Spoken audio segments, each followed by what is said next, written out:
port de l'Aiguillon-sur-Mer. À mes côtés, Bernard Millet, le président des syndicats des mytiliculteurs. Parlons en quelques mots de votre profession et de son évolution. Bien, nous avons une profession qui est traditionnelle dans la baie de l'Aiguillon. La mytiliculture date de 1235, c'est donc depuis très longtemps. Mais depuis 7-8 ans, nous assistons vraiment à un renouveau dans la profession. C'est-à-dire que les bateaux sont maintenant de vrais ateliers flottants. Nous avons une production qui va vers l'an 2000. Qui était la culture sur bouchot, sommes passés vraiment vers le large, le Far West, c'est-à-dire l'élevage sur filière. Un élevage révolutionnaire qui nous permet maintenant de pouvoir fidéliser nos clients par une vente beaucoup plus longue et un approvisionnement en essaim à longueur d'année. Parlez-nous de votre produit, ses qualités. Bien, nous avons parmi les produits qui sont de meilleurs lots et vraiment un produit de qualité supérieure. Et le but, c'est de la valoriser à son mieux pour sa juste valeur. Nous sommes ici dans une zone qui va être, c'est-à-dire parmi les meilleures zones de France au point de vue bactériologique. Quels sont vos temps forts durant l'année? Bien, nous avons du travail toute l'année. À cette époque de l'année, pendant l'hiver, c'est la période de renouvellement des piquets sur les concessions. La période de vente de filière commence après le mois d'avril, mai, juin. Et ensuite, nous travaillons avec les moules de bouchot jusqu'à cette époque de l'année. Ces filières nous permettent maintenant de fidéliser nos clients et de travailler toute l'année. La saison est l'un des moments forts pour vous? Bien sûr, puisque la Vendée étant tellement touristique, les produits sont vendus en vente directe et le principe, c'est de retrouver le goût des vacances partout, par nos produits. L'avenir, si on favorise le tourisme à l'Aiguillon, on aura peut-être un avenir qui nous donnera un nouveau sursis. Si on favorise le tourisme, parce que quand on regarde le port dans l'état où il est là, on dirait c'est pas un port, c'est un morceau de bois. Il y a rien d'agréable pour pour attirer les gens à venir voir. Un développement au niveau du développement, le port est pratiquement plus praticable dans tous les sens. À se rendre compte que s'ils sauvent le port en le nettoyant, en faisant venir du monde de la plaisance, tout ça, le métier survivra. Se devait de passer par l'hôtel de ville. À mes côtés, Pierre Roy, le maire de l'Aiguillon-sur-Mer. Votre entrée à la municipalité, Pierre Roy, remonte à 59. Je vous propose de prendre cette date, 59, de remonter en 94. Et avec vous, j'ai envie de suivre l'évolution de votre commune à travers toutes ces dates. Oui, il est certain que depuis 1959, d'énormes transformations ont existé à l'Aiguillon. Transformation dans le domaine administratif et transformation au niveau du visage même de la commune. En 1959, il est certain que le côté administratif était beaucoup plus facile que maintenant. Je dirais même que la plus grosse transformation a existé au moment de la décentralisation avec les nouveaux pouvoirs qui ont été donnés aux communes, qui, j'oserais presque le dire, sont un cadeau empoisonné parce que nous sommes confrontés à une réglementation que nous sommes dans l'obligation de suivre et à une population qui souvent désirerait autre chose. Il est assez difficile de concilier les deux choses, mais nous avons un devoir à remplir et on doit s'efforcer de régler ça dans le mieux qui soit. Alors en ce qui concerne la transformation de la commune proprement dite, il est certain qu'elle a existé d'une façon intéressante et d'un autre côté d'une façon assez inquiétante aussi. Si le milieu maritime a toujours été l'activité principale de la commune, on sent actuellement un léger déclin en ce qui concerne ces différentes activités. Autrefois, l'ostréiculture, la métier et la pêche représentaient à peu près un tiers des activités principales de l'Aiguillon. L'autre tiers venait du commerce local et de l'artisanat, et le dernier tiers, c'était naturellement la population des retraités et de l'agriculture. Maintenant, tout est transformé. Et je dois vous dire que notre population vieillit énormément, à tel point que les 70 ans et plus font 40% de la population locale. Ce qui est inquiétant en ce qui concerne l'avenir, car le côté démographique en supporte les conséquences. Donc j'ai le principal déclin, l'âge? Eh bien écoutez, tout simplement parce que si pendant une période il y a eu énormément de résidences secondaires qui sont construites et qui donnaient un certain essor aux activités du bâtiment et naturellement un avantage au niveau du commerce local, il y a désormais une certaine régression en ce qui concerne ces constructions-là. Ces résidences secondaires sont devenues des résidences principales et obligatoirement occupées par des retraités. Quels ont été les grands travaux qui ont changé considérablement le paysage-sur-mer? Eh bien, écoutez, en ce qui concerne le paysage de l'Aiguillon-sur-Mer, il y a naturellement eu les lotissements assez importants, puisqu'il y en a un qui comporte 300 villas. Il y en a eu 4 autres qui sont aussi d'une réelle importance, sans vraiment que dans ces lotissements-là, il y a une certaine réticence en ce qui concerne l'achat de parcelles, malgré qu'on sent toujours une demande assez importante en ce qui concerne des logements. Au cœur de l'Aiguillon-sur-Mer, et on se retrouve cette fois-ci dans la joie et dans la bonne humeur avec les retraités de l'Aiguillon-la-Faute. À côté de moi, le président du club des retraités l'Aiguillon-la-Faute, Robert Coutré, bonjour. Et regroupe combien d'adhérents? Nous sommes actuellement au 335, à la dernière assemblée générale qui a eu lieu au début décembre, nous étions 335 cotisants. Vous nous expliquez votre action dans la commune de l'Aiguillon. Volontiers. Tout d'abord, je suis prêtre sur l'Aiguillon et la Faute-sur-Mer. Alors, qu'est-ce que je pourrais dire par rapport à mon rôle? C'est que si je suis pour tous, je suis plus particulièrement pour aider la communauté des chrétiens à assumer son rôle vis-à-vis de l'ensemble de la population de l'Aiguillon-la-Faute. Et je souhaite aussi qu'il y ait des animations de rue plus fréquentes que celles qu'il y a actuellement. Des animations de rue, moi je souhaiterais certainement qu'il y ait peut-être moins de grandes manifestations coûteuses et plus de petites manifestations de rue plus nombreuses. De l'Office intercommunal des sports et membre du comité de développement. Avec vous, Jean-Pierre, nous allons parler des sports. Justement, première question, quels sont les sports que l'on peut pratiquer ici? À l'Aiguillon, aussi bien qu'à la Faute, on peut pratiquer tous les sports possibles, aussi bien des sports nautiques que des sports individuels ou collectifs. Donc, si je résume, on peut pratiquer la voile, le char à voile, disons en ordre varié, hein, le tennis, la danse, le judo, le football, le handball, le basket, la pétanque, le vélo, j'en ai peut-être oublié, mais tous les sports individuels, le collectif et les sports nautiques peuvent être pratiqués sur les 2 communes. Alors, au tendant des infrastructures spéciales, est-ce que vous êtes doté, vous disposez de ces infrastructures? Alors, au niveau de l'Aiguillon, nous avons 2 stades, puisqu'il y en a un deuxième qui était en construction, qui sera opérationnel pour 95. Il y a la salle Omnisport qui vient donc d'être réaménagée et agrandie suite aux travaux qui viennent d'être effectués. Et au niveau du nautisme, développement et d'animation, agriculteur, Denis Clémenceau, vous allez intervenir sur un thème porteur, l'aménagement du territoire. Alors à l'Aiguillon, où en êtes-vous? C'est vrai qu'en 1994, tout le monde parle de l'aménagement du territoire. Il est important d'en parler. L'Aiguillon s'étend sur une étendue de 1200 hectares depuis la poldérisation jusqu'à son extrême pointe sud-est de la commune. La moitié du territoire communal est occupée par du foncier bâti et du foncier non bâti, agricole et aquacole. Ce que je voulais dire aussi, c'est que, confirmé par l'étude des CEAS, l'Aiguillon, comme toute la commune rurale, voit ses activités traditionnelles dangereusement baisser. Que ce soit la terre, la mer, comme l'artisanat. Alors la chance pour l'Aiguillon-sur-Mer, c'est certainement le tourisme. Oui, évidemment, l'Aiguillon sans le tourisme ne serait plus l'Aiguillon. Et je pense que grâce au tourisme, l'Aiguillon doit maintenir sa population. Et pourquoi pas l'augmenter. L'Aiguillon connaît une fréquentation de touristes avec un revenu pas forcément très élevé. Et je veux dire par là que ces touristes qui ne sont pas forcément très éloignés de l'Aiguillon doivent pouvoir revenir souvent, s'y trouver à l'aise. Et par conséquent, ceci demande plus que jamais que l'Aiguillon est une identité locale, et cette identité locale demande qu'à se développer. Nouveau point que nous allons aborder, la zone portuaire. Alors comment voyez-vous l'aménagement de cette zone?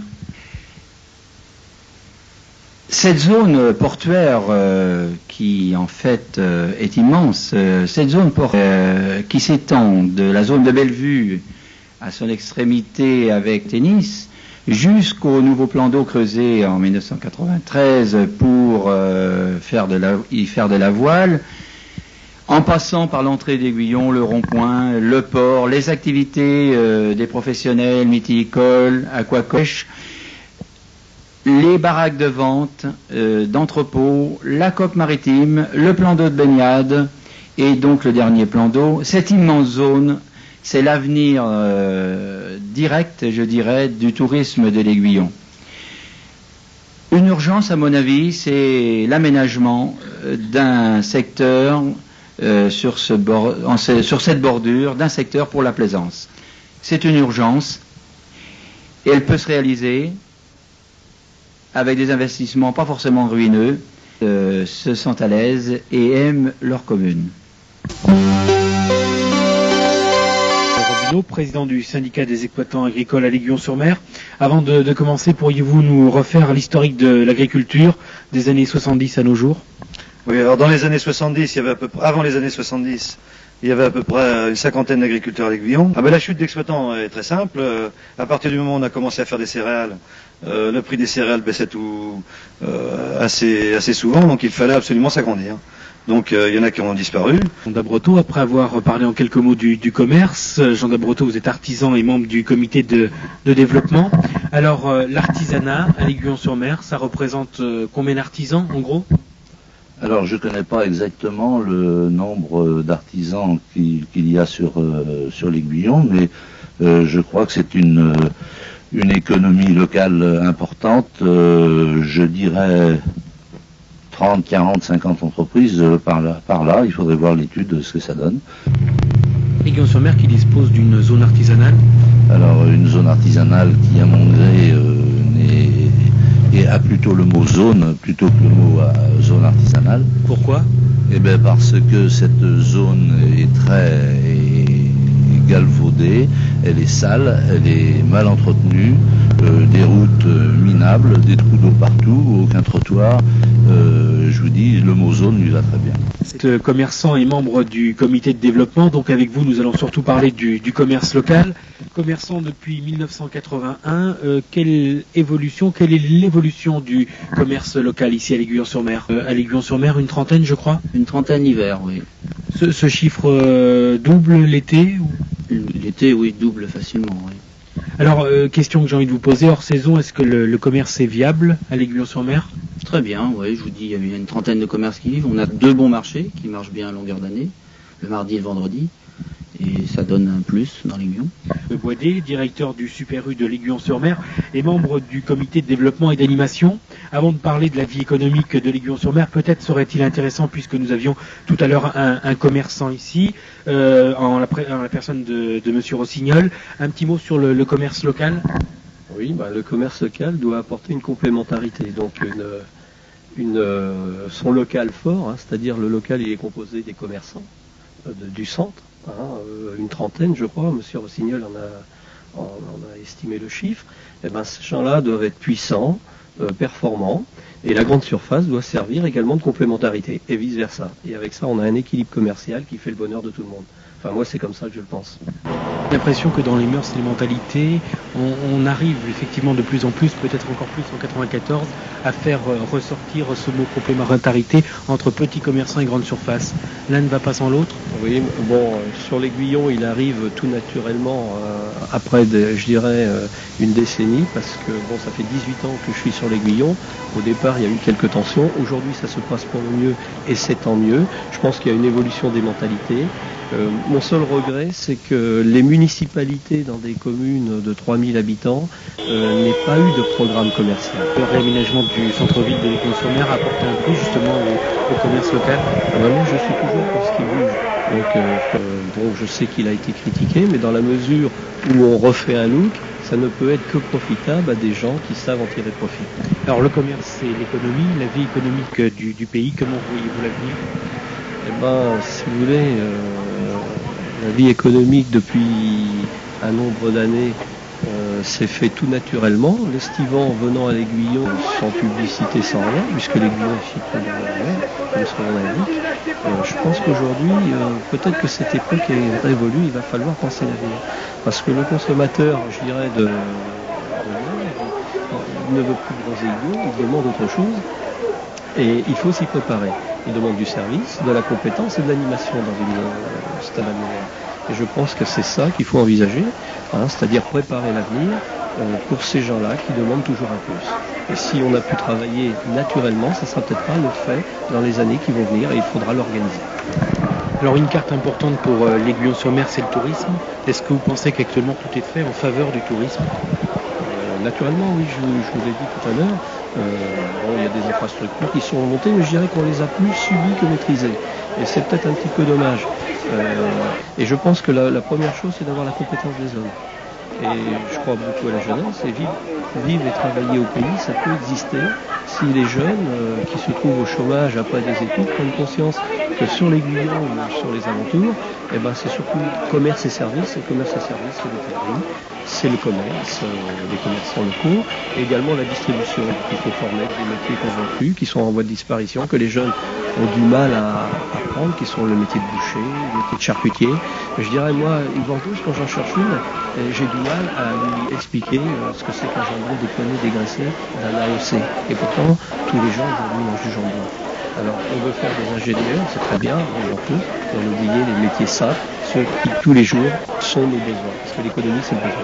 C'est un petit peu un message en faveur des jeunes, de la formation des jeunes. Vous avez du mal à recruter des jeunes sur le plan local, qualifiés ? Oui, parce qu'ils ne sont pas prêts à ça. Je pense que l'école de Saint-Michel prend connaissance de ça, et je vois, elle organise un débat sur les produits de la mer, puisqu'on est juste à côté, donc c'est normal. Et je pense qu'il y a une prise de conscience, effectivement, de réflexion à mener. Bien, dernière question, un mot qui revient souvent ici à l'Aiguillon-sur-Mer, intercommunalité, c'est un mot important. Oui, moi personnellement je suis pour. Pour la simple et bonne raison, l'Aiguillon, sur quelques réserves foncières, risque à court terme d'être un petit peu jeté aujourd'hui. Et il va falloir s'ouvrir sur l'arrière-pays. Et bon, l'agriculture de ce côté, je dirais, Aiguillonnais, Brionnais et Saint-Michel-en-Herbe peut permettre, en bonne harmonie, de bénéficier d'une infrastructure qui sera très performante.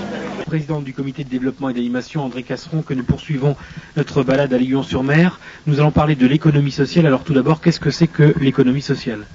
L'économie sociale, c'est tout simplement l'organisation des prestations de services en destination du public, des familles et en ce qui nous concerne, à l'Aiguillon, plus particulièrement des personnes âgées. Les personnes âgées qui sont évidemment très importantes à l'Aiguillon, nous le savons tous, sont essentiellement des demandes actuellement d'aide domestique au domicile, d'aide de sécurité à l'environnement et également de leur permettre aux personnes âgées de vivre plus dans la cité et d'être aidées directement chez elles. Alors qu'offrez-vous ? Alors nous offrons actuellement donc au niveau de l'aide domestique, ça peut être l'hébergement dans un établissement en tant que tel, c'est le rôle du foyer logement d'Aiguillon-sur-Mer, mais c'est également donc par le biais du service d'aide à domicile en matière rurale, une association qui actuellement gère 16 agents, équivalent pratiquement de 9000 heures de travail sur l'Aiguillon, qui sont exécutés par an. Alors ces services, on le voit, dégagent donc des emplois. Lorsque le gouvernement appelle à l'embauche d'emplois nouveaux, j'allais dire que vous entrez un petit peu dans ce cadre, qu'en pensez-vous ? Tout à fait, nous rentrons depuis déjà bien longtemps effectivement de la création des emplois et entre autres des emplois nouveaux. Il s'agit par exemple des emplois familiaux de proximité, puisque l'association elle-même est gestionnaire, mandataire pour les emplois de proximité, donc apporte en plus son soutien et son concours à la mise en place de ce dispositif. Comment s'effectue le financement de ces services ? Alors le financement de ces services, c'est un peu le problème de l'économie sociale des personnes âgées. C'est d'une part les personnes âgées elles-mêmes qui payent leurs prestations. Nous savons bien les difficultés qu'il y a de trouver parfois l'argent dans le portefeuille des personnes âgées. Deuxièmement, ce sont les caisses de retraite ou de sécurité sociale qui peuvent participer au financement sous certaines conditions. Et troisièmement, je dirais un petit peu l'aide sociale qui peut être attribuée dans un cas particulier par le département, par l'État.